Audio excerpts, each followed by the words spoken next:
Hello. Alrighty, we got it. So, folks, welcome to the stream. I'm gonna pull up my phone so I can look at the chat. I really need to get that issue fixed. I really do. Uh,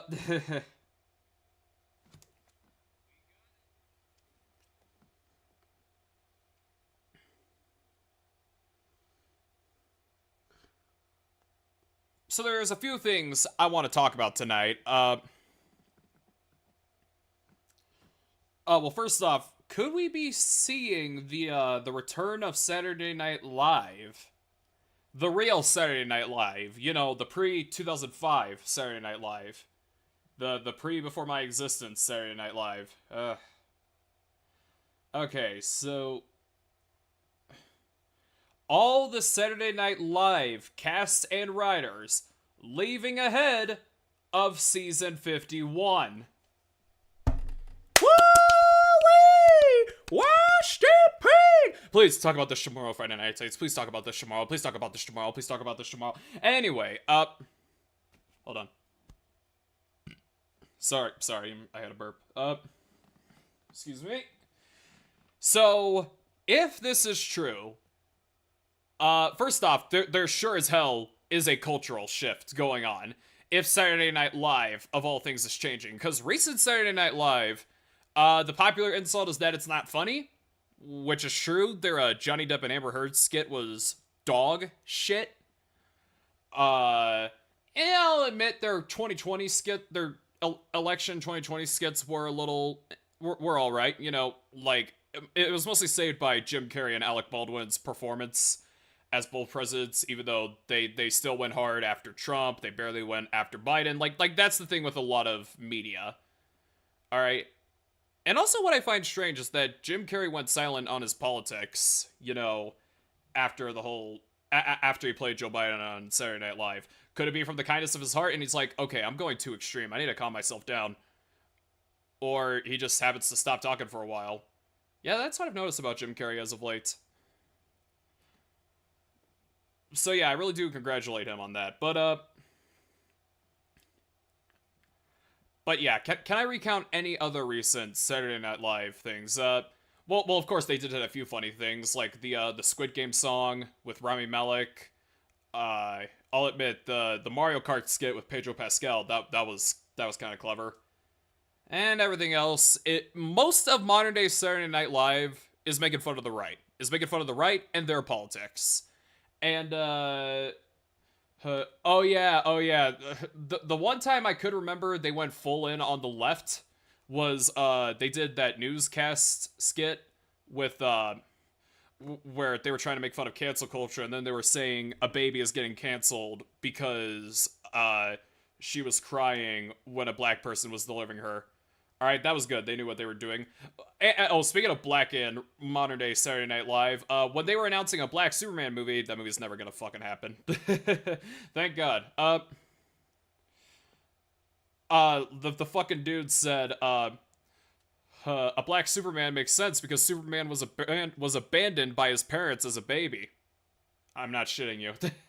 Yeah, I think that was the last time they were knee-slappingly funny. And I'm not gonna sit here and pretend retro Saturday Night Live was, like, perfect, was like a bucket full of flowers, but, like, there was some stuff that took me a bit to get a laugh, but I think it was definitely at its peak when Chris Farley and Adam Sandler were on the show, alright? I personally think, yeah, there were some good skits after Chris Farley died, but if you want to take the short answer, Saturday Night Live died with Chris Farley. All right, that's just me though. All right, like I think that era, the '90s, was Saturday Night Live at its peak, but there was still some good ones. John Belushi, of course, had a bunch of great ones. Especially since that was the show that introduced Blues Brothers. Fucking the show that introduced Blues Brothers became a woke disaster. All right, became a one-sided political talking point. How did you go from Blues Brothers to Matt Foley to that? That's fucking crazy. But yeah. man, I don't like having an ego, but I like being praised for knowing about a lot of retro stuff, even though I'm just 19 years old. All right, gonna be 20 this May. It's not too short from now, but time goes by fast.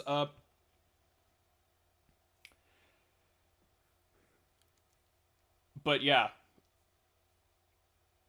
so so yeah, the fuckers who were on Saturday Night Live. Okay, did Kenan Thompson left? I'll admit Kenan Thompson kinda has a little bit of charm to him, but boy, fucking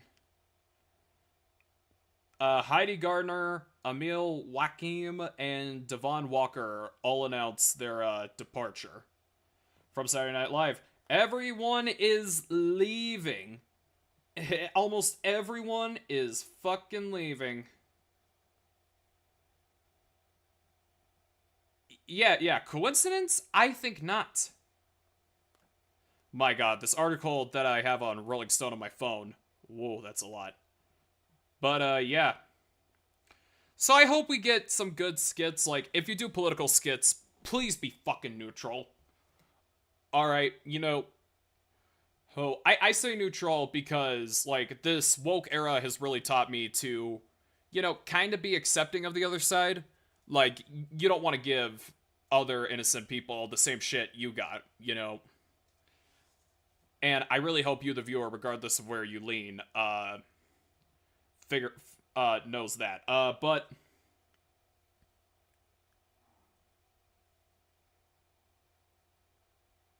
I heard a noise.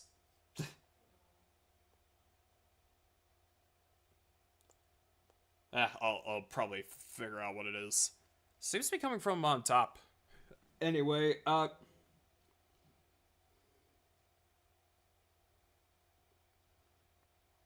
Michael Longfellow, everyone is leaving. You're fired. So yeah, and plus, man, what were some other good Saturday Night Live stuff? Okay, so I think, probably because I barely watched. Okay, I still have not seen the what I like to call the Eddie Murphy era of Saturday Night Live. Sorry, I just didn't. But I did watch the Belushi era.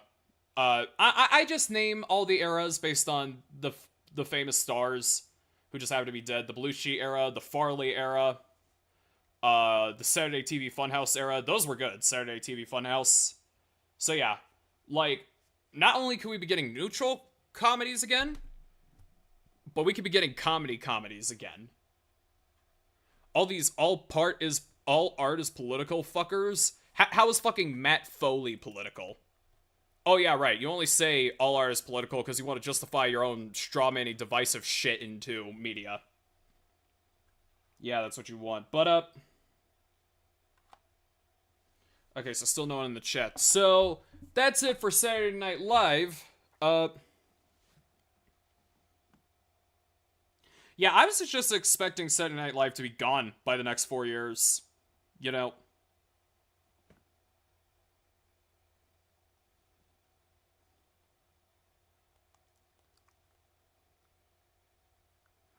There's no way they could have continued this bullshit for such a long time. And yeah, I'll admit, Saturday Night Live also kind of helped expose the true colors of a lot of celebrities. Like, Tom Hanks, I feel, was silent for quite a bit, but then he went back to being insufferable when, earlier this year. And all the fucking smartasses on Twitter go, "You need a safe space, MAGA." No, I just don't like being made fun of. I just don't like being made fun of. That I clearly know is not a joke. I clearly know is a political jab by a douchebag like Tom Hanks. So yeah, he's one of my favorite actors of all time, but he never gives that thank you back to his fans, including me. So, going into Fantastic Four First Steps, we are talking about the deleted scenes, and I just learned about this today. And these were explanations of what. Now, I do think some of these scenes could be released as deleted scenes, not digital scenes, deleted scenes. The moment both the DVD and the digital comes out, and also, sorry about that noise.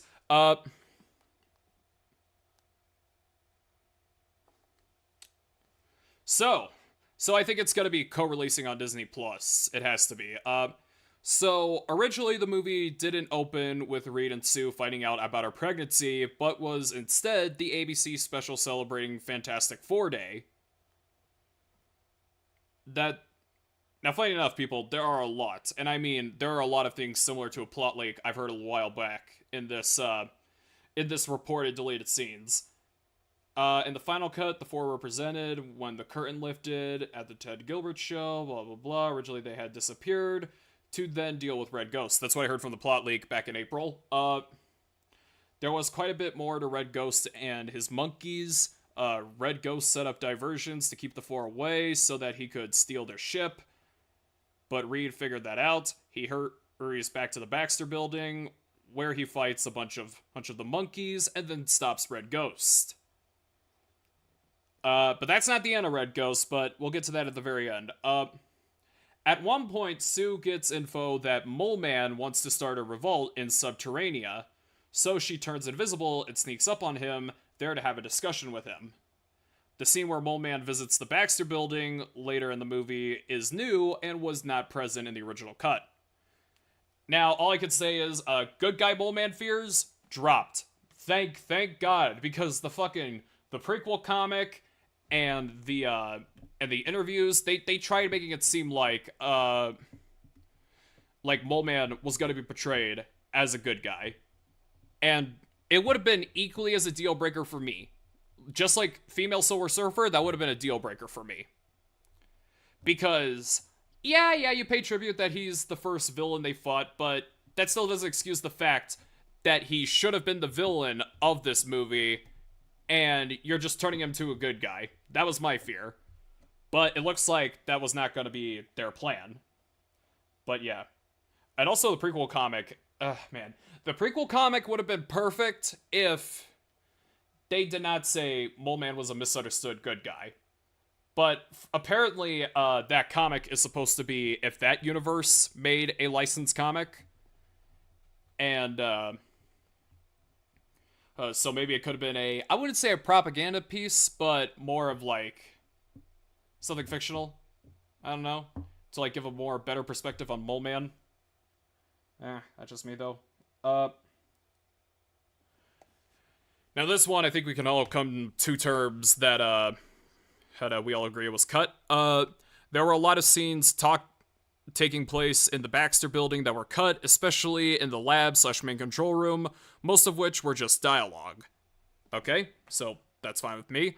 I believe we got good dialogue, like when Reed discovers that Galactus is 14 billion years old, just like the comics. You know, that's good. Now this is similar to another thing I heard in that same plot leak that has similar info to Red Ghost. Sometime after the people find out about the four will not sacrifice Franklin, Ben goes out for a night stroll and gets heckled at by some guys who run past him. He later finds Herbie's mangled body in that back alley they ran from. Sorry, I was reading so good earlier. He brings Herbie home and the others are in shock. Now this is similar, like I heard Herbie was destroyed in the original cut as well. There was supposed to be a scene of Reed visiting Red Ghost in prison and offering him a work release program, followed by a scene of him and his baboons holding one of the teleporting bridges.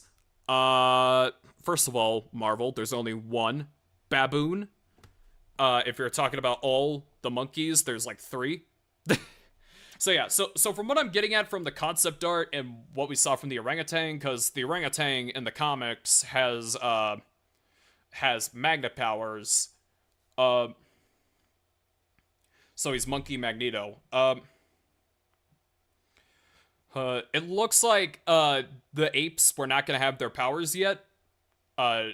Probably not Red Ghost either. But I'll say this: if they were planning on setting him up for a sequel, you know, I would have been fine with it. You know, like if you at least still had the monkeys do something, and then you set up, okay, we're gonna go into space anyway and get our powers from the cosmic rays. You know, hope. Like I think that's what they were possibly gonna do. As long as you were gonna do that in the future or set that up in the movie, then yeah. I fucking saw people I fucking saw someone on Twitter saying, not enough monkeys. Why is there only 3? Because there's 3 in the comics, you dumb shit. And I'm not the real comic fan, even though I point out there's barely been a fucking female Silver Surfer. Galactus was supposed to briefly converse with the F4 in the final sequence when he realizes that they've laid out the teleportation bridge as bait for him. So, this is kind of confusing. I'm glad, because I don't want to hear it talks about, so, you were tricking me, might. So, what do you guys think of that?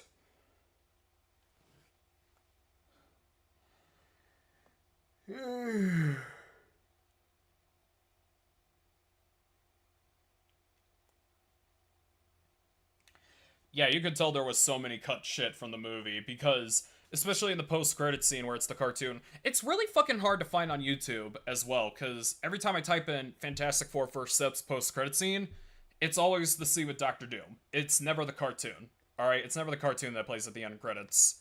Even when I type that down, Doctor Doom scene. I don't know why, but to hell with it. But yeah, they were like showing off Red Ghost like he was in the movie earlier. And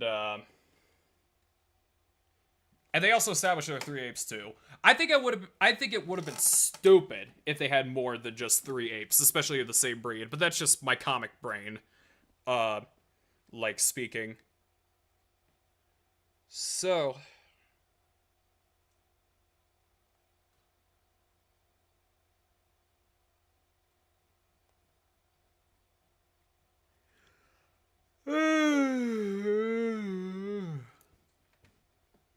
I guess let's stop the stream because I need money.